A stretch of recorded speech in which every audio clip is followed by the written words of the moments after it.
नमस्ते मेरे दर्शकों, आपका स्वागत है मेरे चैनल द लाइफ हीलर में। और मैं हूँ वैशाली शर्मा। और आपका बहुत बहुत धन्यवाद मेरे चैनल से जुड़ने के लिए और वीडियोस को देखने के लिए और चैनल को सपोर्ट करने के लिए। तो अब हम आते हैं आज की वीडियो पर कि आज का टॉपिक क्या है। तो आज का टॉपिक है कि ओवर थिंकिंग क्या है और इसके क्या क्या इफ़ेक्ट हो सकते हैं आपकी बॉडी पर और आपकी लाइफ में। और जैसे कि आपको पता है, इससे पहले जो वीडियोस अपलोड हुई थी उसमें बताया गया था कि कैसे आध्यात्म आपकी लाइफ के हर एक पार्ट को आसान बनाता है ना। आध्यात्म का मतलब, स्पिरिचुअलिटी का मतलब और डिवोशन का मतलब सिर्फ ये ही नहीं है कि आप भगवान के प्रति डिवोटेड हैं या सिर्फ आप एक रूटीन को फॉलो करें या सिर्फ आप कोई एक कहते हैं ना जैसे कि नियम कानून फॉलो करें, बल्कि आध्यात्म ऐसी चीज़ है जो कि आपका माइंडसेट भी गवर्न करती है। मतलब आपका जो विचारधारा है उसको भी बदलने में और बेहतर बनाने में मदद करता है, जिसके साथ साथ आपके और भी एरियाज ऑफ लाइफ ठीक होते जाते हैं, बेहतर होते जाते हैं। जैसे कि आपके रिश्ते, आपका काम, इवन आपकी जो क्रिएटिव एनर्जी है, आपके आइडियाज़, वो सब भी और अच्छे होने लगते हैं, है ना। तो ये एक ब्रीफ है जो पहले आध्यात्म पर वीडियो बनाई थी, आप चाहें तो जाकर चैनल पर देख सकते हैं। अब हम आते हैं आज की वीडियो पे कि ओवर थिंकिंग क्या है। तो ओवर थिंकिंग ये समझ लीजिए आजकल हर इंसान को ही है, और इंसान और इर्रिस्पेक्टिव ऑफ द एज कि क्या उम्र है, छोटे से छोटे बच्चे को, टीनेजर भी आजकल ओवर थिंकिंग से गुजर रहा है। और हर कोई यही चाहता है कि वो अपने मन को कैसे कंट्रोल करें, कैसे मन को शांत रखें, कैसे ओवर थिंकिंग से बचें।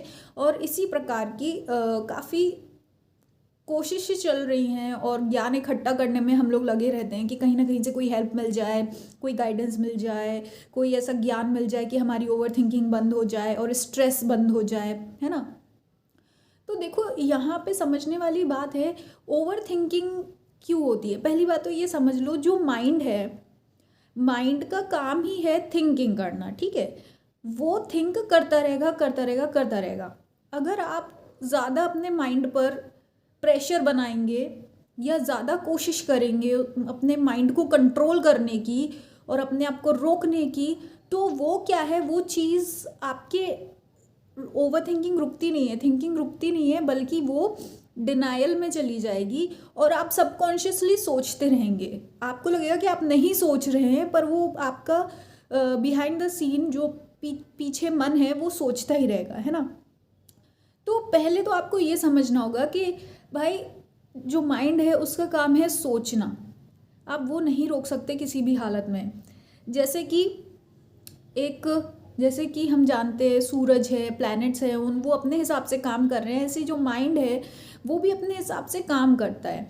और जो ओवर थिंकिंग है, आप उसको थिंकिंग को कम कर सकते हो, है ना, कम कर सकते हो, या उसके टाइप ऑफ थिंकिंग बदल सकते हो, पैटर्न बदल दो अपनी थिंकिंग का, ठीक है। अब देखो, मेन बात ये है, माइंड क्या करता है, हमेशा ऐसी थॉट्स लाता है, ओवर थिंकिंग करता है जो कि आप कंट्रोल नहीं कर सकते, जो इमेजिनरी हो, और मैक्सिमम टाइम ज़्यादातर आप नेगेटिव थिंकिंग करते हो और ऐसी थॉट करते हो जिसमें आपको ऐसा लगता है कि आपको खतरा है, डेंजर है, या लोग आपका बुरा चाहते हैं, या आपको ताने मारते हैं, या आपका कुछ नुकसान सोच रहे हैं। ये सारी बातें ही आप सोचते हैं, है ना। तो अब अपन यहाँ पे क्या कर सकते हैं कि स्ट्रेसफुल थिंकिंग को, नेगेटिव थिंकिंग को, आप ऐसी थॉट्स अपने माइंड में क्रिएट करिए जो आपको रिलैक्स फील कराएं, है ना। देखो, थॉट तो आएगी, अब आप थॉट को कैसे रोक सकते हो, थॉट्स को चेंज कर सकते हो, है ना। अब नेगेटिव थॉट आ रही है, तो अब आपको अगर ऐसा लग रहा है कि भाई कोई ऐसी थॉट है जो आपको पैनिक क्रिएट करे, पैनिक मतलब कि अरे हाय कि क्या होगा, घबराहट हो रही है, एनजाइटी हो रही है, तो उस टाइम अपने मन में ऐसी थॉट्स क्रिएट करिए जो आपको रिलैक्स फील कराएं, जो आरामदायक थॉट्स हों वो अपने मन में लेकर आए, है ना। और ऐसी विश्वास वाली थॉट्स लेकर आए कि आप सेफ हैं, ऐसी थॉट्स लेकर आए, सेफ्टी वाली थॉट्स लेकर आए, है ना। तो ऐसे क्या होगा, जो माइंड आपके ऊपर प्रेशर बना रहा है, वो प्रेशर बनाने के बजाय आपको कंफर्ट देना चालू करेगा धीरे धीरे। तो इस तरह से आप अपनी थॉट्स को, ये देखो, पहली बात तो एक दिन में कम ठीक नहीं होता है, ये एक बार में नहीं होगा कि आपने एक दिन में कर दिया। बस ये आपको डेली डेली प्रैक्टिस करना है कि अपने आप को बस कंफर्टेबल थॉट्स लेकर आइए, रिलैक्सिंग थॉट्स लेकर आइए डेली डेली डेली। और एक टाइम आपको ऐसा अच्छा लगेगा कि आप अपने माइंड में ही कंफर्टेबल हो जाएंगे, और माइंड में कंफर्टेबल हो गए मतलब अपनी थॉट्स के साथ कंफर्टेबल हैं, और उसका मतलब आपकी बॉडी भी हेल्दी होती जाएगी और कंफर्टेबल होने लगेगी, है ना। और ओवर थिंकिंग की देखो, जो स्ट्रेसफुल थिंकिंग है उससे क्या होता है, उससे बहुत नुकसान होता है, और सबसे ज़्यादा ओवर थिंकिंग से नुकसान होता है इंसान की बॉडी का। ओवर थिंकिंग से बहुत नुकसान होता है, जैसे कि पहली बात तो जो पिंपल्स, एक्ने वगैरह होते हैं वो भी ओवर थिंकिंग से हो जाते हैं। और दूसरी बात जो ब्लॉटिंग है, ब्लॉटिंग, कॉन्स्टिपेशन, डायरिया, या मतलब जो भी डाइजेस्टिव सिस्टम की दिक्कतें हैं, गैस्ट्रिक और ये सब, मतलब कि पेट से जुड़ी हुई जितनी दिक्कतें हैं वो भी ओवर थिंकिंग से होती है। और आजकल ज़्यादातर लोगों में ब्लॉटिंग और कॉन्स्टिपेशन का चल रहा है ना दिक्कत, तो वो चल रही है ओवर थिंकिंग की वजह से होती है, ओवर थिंकिंग और स्ट्रेसफुल थिंकिंग। और दूसरी बात कि आप वो चीज़ें सोचते हैं जो आपके बस में नहीं है, कंट्रोल में नहीं है। फॉर एग्जाम्पल, छोटी सी बात है, मैक्सिमम ये स्टडी में पाया गया कि मैक्सिमम लोग ये सोचते हैं कि दूसरे लोग क्या सोच रहे हैं उनके बारे में, ठीक है। और दूसरी बात ये है कि आप ये सोचते हैं कि भाई किसी ने कुछ बोला तो उसका नेगेटिव मीनिंग ही निकालते हैं। फॉर एग्जाम्पल, कोई अगर बात बोली गई है तो आप उस बात के पीछे छुपी हुई बस यही मीनिंग निकालते हैं कि आपकी, जिसमें आपकी कमी या बुराई पता चले। इंस्टेड ऑफ दैट उसको उल्टा करके देखिए, मतलब कि हर कन्वर्जेशन में, हर बात में, हर इंटरेक्शन में जिससे भी आप मिले हैं, जब जब आपको अगर पुरानी बातें भी याद आ रही हैं, पुरानी मेमोरीज सालों साल पुरानी, तो कोशिश करिए उसमें पॉजिटिव मीनिंग ढूंढने की, है ना। अभी तक आपका माइंड क्या करता है, हर बात में ऐसा मतलब ढूंढता है जो कि आपको गलत साबित करे या आपकी गलतियां आपको बताए, या ये करे कि कुछ मिसिंग है आपके पास, जैसे हाय ये नहीं है, वो नहीं है ना। तो उसके बजाय आप पैटर्न चेंज करिए अपने माइंड का, कि जब भी आप सोचें, चाहे आप अपने दोस्त से मिले थे, चाहे आपकी फैमिली थी, चाहे आपके बचपन की मेमोरीज हैं, चाहे अब्यूसिव से अब्यूसिव मेमोरी हो आपकी, आप कोशिश करिए उस मेमोरी में से, उसी मेमोरी से भागो मत, है ना। सब लोग कहते हैं कि ओवर थिंकिंग बंद कर दो, बंद कर दो, मतलब कि वो मेमोरी आई ना आपको, वो पॉसिबल ही नहीं है। क्योंकि भाई कॉमन सेंस कहता है वो एक घटनाक्रम आपके साथ हुई है, वो घटना आपके साथ हुई है, तो वो डेफिनेट सी बात है कि कभी ना कभी आपको आएगी माइंड में। हो सकता है कि आप कभी अपने माइंड को डिस्ट्रैक्ट कर लें, काम में लगा लें या कुछ भी कर लें, लेकिन कभी ना कभी तो लाइफ में वो मेमोरी रिकवर आ जाती है, रिप्ले होने लगती है ना। तो इंस्टेड ऑफ उससे भागने के, या उसको काटने के, या उसको डिलीट या मिटाने, इरेज करने की कोशिश करने के बजाय अपने माइंड को ही यूज़ करो अपने बेनिफिट के लिए, है ना। अपनी जो ओवर थिंकिंग है उसको पॉजिटिव थिंकिंग बना लो।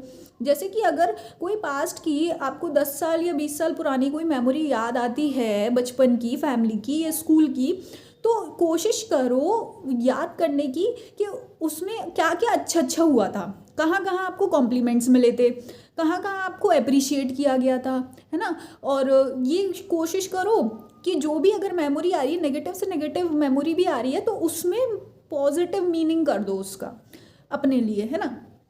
तो इससे क्या होगा, धीरे धीरे धीरे धीरे आपकी जो ओवर थिंकिंग है वो आपकी क्या बन जाएगी, आपको रिलैक्स करने लगेगी, और आपकी जो बॉडी है उसमें भी जो डाइजेस्टिव इश्यूज़ हैं वो सब भी कम होने लगेंगे। और इसके साथ साथ जो स्ट्रेसफुल थिंकिंग होती है, या फिर बहुत ज़्यादा ही एकदम रैपिड थिंकिंग होती है, रैपिड मतलब आपको पता नहीं होता, कांस्टेंट सोचते रहते हैं, उससे क्या है, आपके हार्ट पर लोड पड़ता है, मतलब कि दिल पर लोड पड़ता है आपको, जिसमें कि ब्लड प्रेशर्स की दिक्कत हो सकती हैं, सडन हार्ट अटैक होते हैं, और कैंसर की भी प्रॉब्लम हो सकती है ओवर थिंकिंग की वजह से, और वन वे थिंकिंग की वजह से। अगर आप एक ही तरीके की सोचते जा रहे हैं पैटर्न, तो उससे क्या होता है, आपके कैंसर भी डेवलप होने के चांसेस होते हैं। तो इस तरह से आप अपनी थॉट्स को, माइंड को कंट्रोल करने की बजाय कोशिश करिए कि आप अपने माइंड में ऐसी थॉट्स क्रिएट करें जो आपको रिलैक्स फील कराएं, है ना।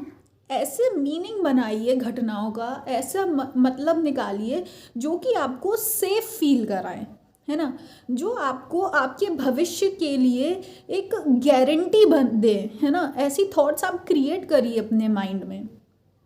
अगर आप हमेशा यही सोचते रहेंगे कि आपने भाई कुछ, फॉर एग्जांपल अगर आप वर्किंग पीपल को ज़्यादा आजकल स्ट्रेस होता है, जो काम करने वाले एम्प्लॉयज़ हैं, जो काम करते हैं, अगर आप ये सोचते रहेंगे कि हाय मैंने ये नहीं किया, वो नहीं किया, ये रह गया, वो रह गया, या दूसरा वाला कॉलीग आपसे आगे निकल गया, तो वो स्ट्रेस साइकिल बन गया है, वो कंटिन्यू कंटिन्यू कंटिन्यू रहेगा। आप कितना भी अच्छा परफॉर्म कर लें, आपको भाई बाहर तो तुम सब अच्छा कर लोगे, बाहर आप अच्छा कर लोगे सब कुछ मेहनत करके, लेकिन आपका जो माइंड है, माइंड को यही लगता रहेगा कि आपने किया नहीं है, आपका किया नहीं, आपका भविष्य खतरे में, आपका भविष्य खतरे में, है ना।